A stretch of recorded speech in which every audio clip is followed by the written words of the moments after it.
مرة جديدة يسعد صباحكم كل مستمعي ومشاهدي إذاعة بوير اف ام على الموجة 103.5، لكل متابعينا على الفيسبوك عبر البث المباشر بوير عربي.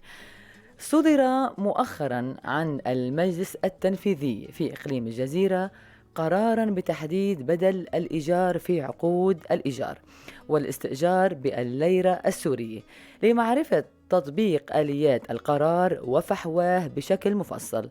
معي ضيفي عبر الهاتف المهندس غسان عابد، نائب الرئاسة المشتركة لهيئة الإدارة المحلية والبيئة في إقليم الجزيرة. أستاذ غسان يسعد صباحك. أسعد الله صباحكم وصباح مستمعينكم الكرام. صباح الخير، يسعد صباحك. أستاذ غسان، بداية كيف عمل لإصدار القرار؟ ألا تجدونه قد تأخر في ظل أزمة السكن الخانقة وارتفاع أجور الاستئجار؟ صراحة يعني القرار نوعا ما نحن نعتبره إجا بالوقت المناسب، مهم. لأنه في الفترة الأخيرة صار في ارتفاع أسعار صرف الدولار في السوق، يعني تقريبا بالشهر السادس من العام الماضي. مهم. أدى هذا الارتفاع إلى فوضى في أسعار الإيجارات من قبل أصحاب العقارات، مهم. بحيث انه تجاوز يعني كانت الاسعار تتجاوز قدره الفرد على دفع هذه الاجارات بشكل فوضى، كانت يعني بدون معايير معينه للدفع. مهم. كل صاحب عقار حسب ما يفتئي او حسب ما يرى بنفسه انه هذا الايجار كان يحدده. مهم. فكانت مناسبه تقريبا، حتى لو كان في نوع ما تاخير مهم. باصدار هذا القرار، ولكن كان في الوقت المناسب يعتبر نوعا مهم. ما. مهم. هل تم دراسة هذا القرار من قبل مختصين وفقا لدراسات اقتصادية معينة مثلا؟ نعم، هذا القرار بصراحة نتيجة لحال الفوضى اللي كانت، أرتأى المجلس التنفيذي بالهيئات المعنية مهم. بالاجتماع مع حركة المجتمع المدني مهم. إلى تحديد آلية مهم. لوضع هذه شروط معينة للآجارات. مهم. فكانت هناك تم تشكيل لجنة من المختصين لوضع هذه المعايير، بحيث يتم تصنيف حسب نوع البناء أو نوع الموقع اللي راح يكون سعره محدد له. مهم. أستاذ غسان، على أي أساس تم تحديد الأسعار؟ وهل تجدونه مناسبا لكل الفئات في ظل الغلاء المعيشي في يومنا هذا في هذه المنطقة؟ نعم، تم التحديد بناء على معايير معينة كموقع البناء، مساحة المنزل، مهم. بالإضافة جودة الإكساء إلى مهم. الخدمات. يعني بشكل عام هاي كانت الأساس، المعايير التي تم اتخاذ في التصنيفات اللي ذكرت مهم. الأربعة. هاي التصنيفات أو هاي المعايير راح تكون لدى البلدية أو مهم. المكتب القانوني بالبلدية مهم. بأخذها بعين الاعتبار عند تحديد أو مقارنة سعر الآجار من قبل صاحب العقد، مهم. بحيث يكون مطابق لهذه الصفات المذكورة أو هذه البنود الأربعة اللي ذكرت. مهم. طب أغلب فئات الشعب مثل ما بتعرف واردة بالليرة السورية وتعمل في مؤسسات الإدارة الذاتية، وسقف الرواتب بالإدارة الذاتية 250 ألف يعني، بحيث أقل بيت أجاره 50 ألف، حددته من 10,000 إلى 50 ألف. يعني الفارق بين الأدنى والأعلى ألم يفتح مجال للاحتكار؟ يعني كتير الفرق كبير. حتى ما رح يقبل، ما حدا رح يقبل ب10,000 بعتقد، صح؟ تمام تمام، هي المعنية بهذا التطبيق الآلية كما ذكرنا سابقا مهم. البلدية والمجلس والأمن الداخلي. مهم. هذه النقاط الأساسية أو هذه الجهات الرسمية هي التي ستحدد هل قيمة هذا العقار يستحق هذا الأجر أو لا. هاي النقطة الأولى، بحيث أنه عندما نأتي إلى الواقع اليوم، $100 و$200 إيجارات، ف 150 كحد أعلى يعتبر مناسب بالنسبة للمواطن، وخاصة أنه بالسوري اليوم أنت عم تشوف بالسوق عم يطالبوا بالدولار لإيجارات صح. المنازل. اهم. فمثل ما تفضلتي الدخل الفرد بالليرة السورية. فهناك نوع من التناقض كانت في الشارع العام اهم. عندما تم تحديد هذا السقف بناء، أخذنا بعين الاعتبار أنه صاحب البيت حسب الإكساءات، حسب التجهيزات، حسب المواد، في حد السقف الأعلى هو 150، اهم. مقارنة مع الارتفاعات الجنونية بالأسعار، مقارنة مع طلبات أصحاب العقارات، أنه أنا اليوم بيتي يسوى 50,000 دولار وإلى آخره. ف 150 مناسب قدر الإمكان. اهم. فالمواطن هو حسب قدرته او حسب انه بين يعني الاجار اللي يناسبه دخله يقدر ياخذ. ف كل واحد حسب الاجار يقدر البيت اللي بده اياه. إيه بس يعني في بيت مثلًا إذا حدا بده يأجر بيته، في بيت ب10,000 مثلًا؟ يعني هيدا سؤالي لإلك، في ممكن يكون في بيت أجاره 10,000 ليرة؟ ما بعتقد. نعم، يوجد في بيوت ب10 و20 عندما يكون في ضوابط سيتم تحديد هذا الشيء، ولكن اهم. عندما يكون فوضى يعني سيكون استغلال احتكار من قبل أصحاب البيوت للمستأجر. سيستغل يطلب عليه أعلى، ولكن عندما يكون في ضوابط ستحدد هذه الضوابط أنه هل البيت هذا يستحق هذا الأجار. اهم. طب متل ما ذكرت أستاذ غسان، بالتصنيف الأول حددتوا إنه سعر الأجار من 10 إلى 50,000 ليرة سورية، وعم تسموها التجهير العادي.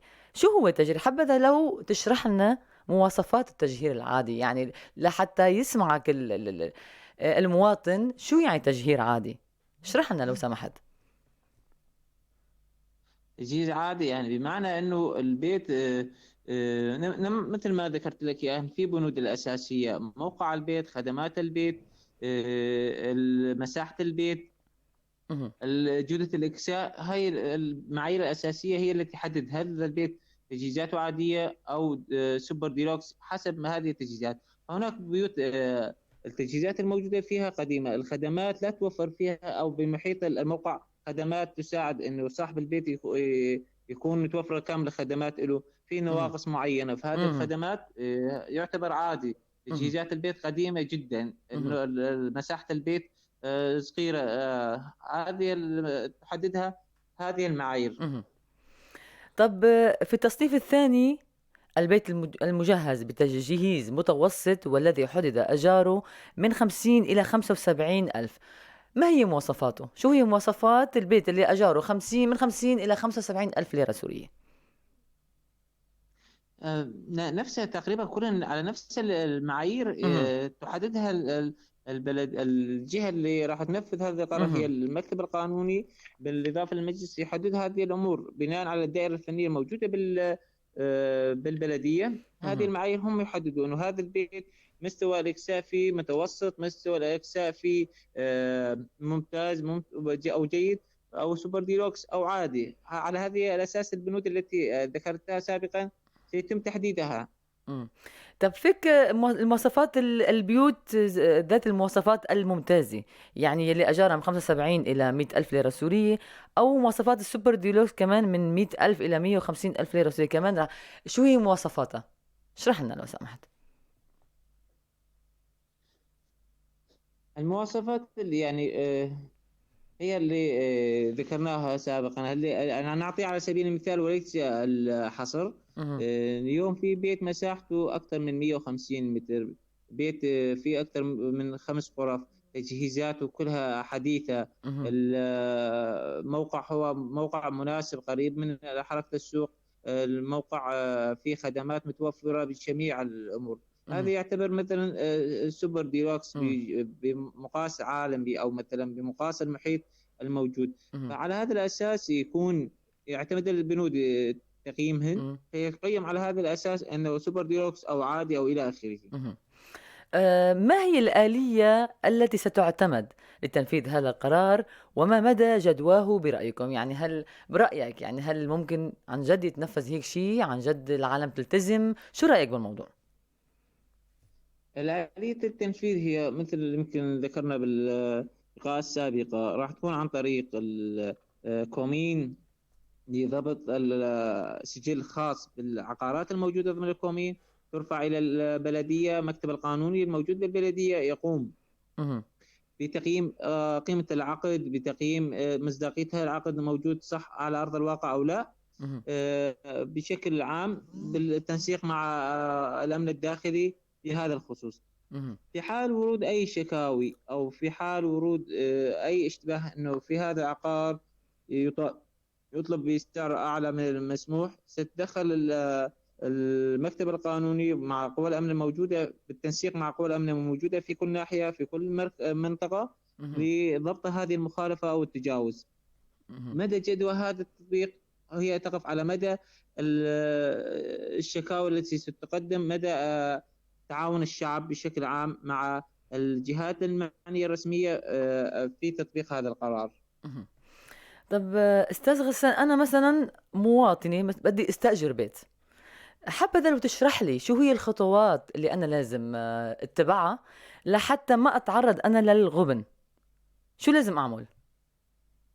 الخطوات الاستئجار حسب المعروف، يعني يا إما مهم. مراجعة إذا كومين أو مكتب عقاري أو أي جهة اللي أنت ارتأيت إلها. مهم. في أوراق مطلوبة، هي ورقة الكومين اللي هي راح يكون فيها شرح كافة التفاصيل البيت، مهم. شرح حسي، مهم. موقع البيت، مكانته، مساحته إلى آخره، من المستأجر من المؤجر بشكل عام. مهم. بالإضافة إلى نموذج العقد المعتمد من آه، النموذج المعتمد من قبل اتحاد أصناف مهم. شمال سوريا. مهم. هاي الأمور يتم تعبئتها أو إملاء هذا النموذج، مهم. وصور خاصة، صور هوية أو إلى آخره. مهم. الأمور الورقيات مهم. الثبوتيات اللي تثبت صحة مهم. المستأجر والمؤجر مهم. وملاكم. يذهبون إلى بعد أن تأخذ في موافقة أمنية من المكاتب العقارية بالأمن الداخلي مهم. إلى التوثيق بالبلدية مهم. عن طريق المكتب القانوني. المكتب القانوني يقوم بإجراءاته بالتأكد من صحة هذه المعلومات، من صحة قيمة العقد، مهم. بيتأكد أن قيمة العقد مناسبة للموقع أو مناسبة للوصف الحسي. مهم. فعلى هذا الأساس يتم توثيق هذا العقد مهم. بالشكل المطلوب. مهم. هل القرار سيطبق في كل مدن شمال شرق سوريا؟ القرار حاليا فقط في أقليم الجزيرة، مهم. على مستوى أقليم الجزيرة مهم. يتم تطبيقه. استاذ في غسان حال كانت تفضل تفضل. نتيجة إيجابية أو في تجاوب بنسبة عالية، مهم. ستأخذ كتجربة للتعميم في شمال سوريا، أو يكون هناك تجارب أفضل من هذه التجربة. مهم. أستاذ غسان، في البند التاسع حددتم غرامة للمخالفين، ما قدر هذه الغرامة وكيف ستكون آلية تحصيلها؟ هذه الغرامة راح تكون ضعف قيمة الآجار المخالف أو قيمة العقد المخالف. يعني نفرض أنه كانت المخالفة $100، مهم. المخالف سيتغرم ب $200 للمرة الأولى، وتضاعف المرة الثانية، وستأخذ بحقهم عقوبات أشد في حال التكرار. مهم. حتى لو كان المستأجر، يعني إذا المستأجر اليوم رضى أنه يكون مشارك بالمخالفة، أيضا سيغرم لقبوله هذه المخالفة. مهم. كيف سيتم التنسيق بين الجهات المعنية، أي الرئاسة المشتركة وأعضاء إدارة كل كومين مكتب الشؤون العقارية لدى الأمن الداخلي؟ كيف سيتم التنسيق بيناتكم؟ سيتم التنسيق بشكل اجتماعات خاصة في كل ناحية. مهم. هناك في مراكز في كل ناحية للقوى الأمن الداخلي، هناك بلديات في كل ناحية، مهم. وموجود المجلس في كل ناحية. هم سيقومون بالتنسيق فيما بينهم لوضع هذه الآلية، لتطبيق هذه الآلية على أرض الواقع ومراقبتها ومتابعة هذه الأمور بشكل مناسب. مهم. هل هناك حلول قادمة ستدرس من قبلكم لحلول أنجح لأزمة السكن في المنطقة؟ يعني عم تفكروا بحلول تانية أكثر نجاحا لأزمة السكن، لإنجاح أزمة السكن في هذه المنطقة؟ نعم، نعم، هناك حلول استراتيجية، ولكن تحتاج إلى وقت وتحتاج إلى نوعا من الميزانيات الكبرى والخاصة. هي الوحدات السكنية اللي ستساعد على حل هذه الأزمة بشكل عام. أحد أسباب الأزمة مثل ما ذكرنا هي نتيجة السوق عرض وطلب والضغط الموجود. مهم. فأحد الحلول الاستراتيجية والأساسية هي بناء الوحدات السكنية. هذه الوحدات السكنية ستخفف من هذا العبء مهم. بشكل عام وتحل مشكلة الاحتكارات مهم. من قبل أصحاب العقارات. مهم. أستاذ المهندس غسان عابد، شكرا جزيلا لمداخلتك. شكرا لكم. شكرا.